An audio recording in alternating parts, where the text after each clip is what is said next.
Film उद्योग को अपनी उंगलियों पर नचाने वाले एक शक्तिशाली निर्माता का गुरूर कैसे वक्त के साथ चकनाचूर हो गया और कैसे सबको झुकाने वाले उस निर्माता को एक सीधे साधे गायक के आगे झुकना पड़ा। कल जहां बसती थी खुशियां। दोस्तों, एक गीत है वक्त की हर शय गुलाम।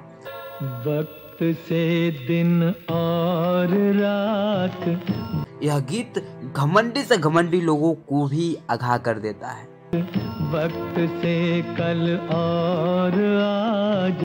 इसको संगीत दिया था रवि ने और गाया था मोहम्मद रफी साहब ने। वक्त की हर शय गुलाम। सुनाएंगे इस गाने को भी, लेकिन उससे पहले जान लेते हैं इस गीत को गाने के पीछे की कहानी को। नमस्कार, मैं हूं दिवाकर और आप सुन रहे हैं कुछ सुनहरी यादों के साथ रियल जोन।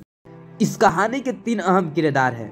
सबसे पहला किरदार है अपने जमाने में फिल्म उद्योग के शहंशाह माने जाने वाले फिल्म निर्माता निर्देशक B.R. चोपड़ा यानी बलदेव राज चोपड़ा, और दूसरा किरदार है स्वर का सम्राट माने जाने वाले गायक मोहम्मद रफी साहब। क्या हुआ तेरा वादा वो कसम।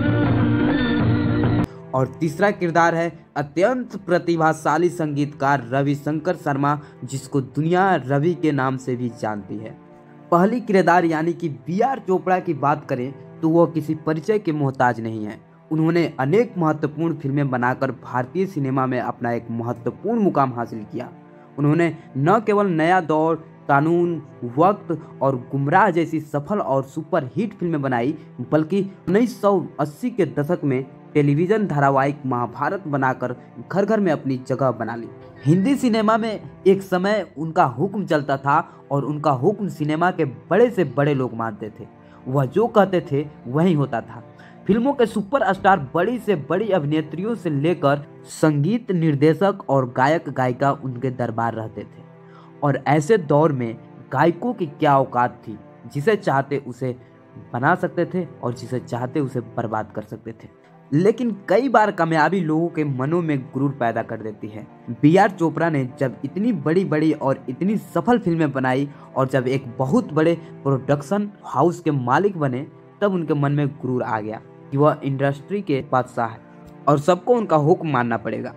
दूसरा किरदार की बात करें यानी कि मोहम्मद रफ़ी की बात करें तो वह बहुत ही गायन के शिखर पे थे और उनकी गाई हुई गीत फिल्मों की कामयाबी की गारंटी होती थी।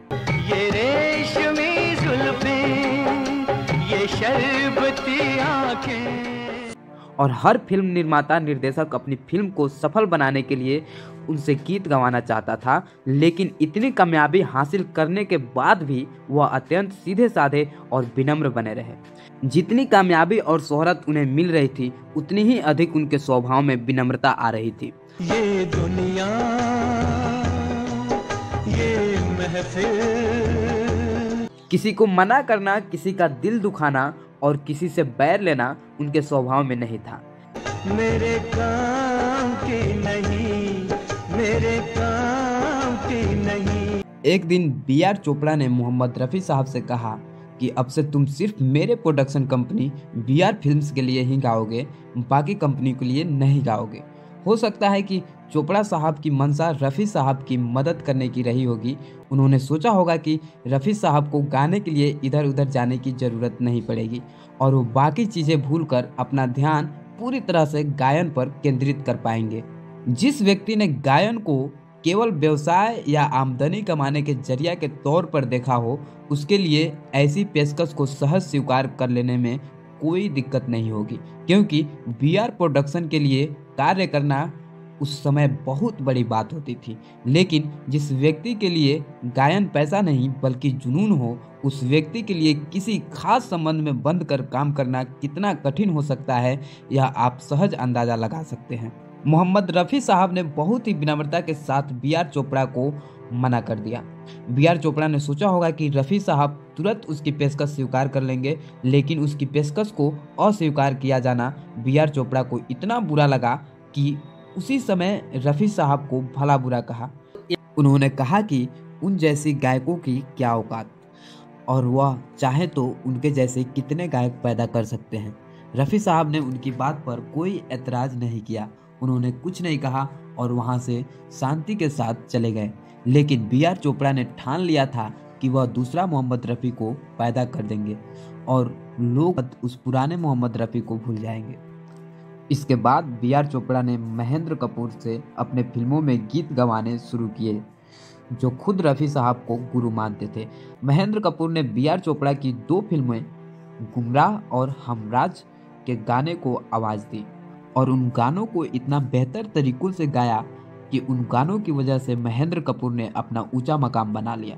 इस बात से रफ़ी साहब को भी बहुत खुशी हुई। आपको याद होगा कि बाद की फिल्मों में B.R. चोपड़ा की फिल्मों में महेंद्र कपूर के ही गाए गीत होते थे।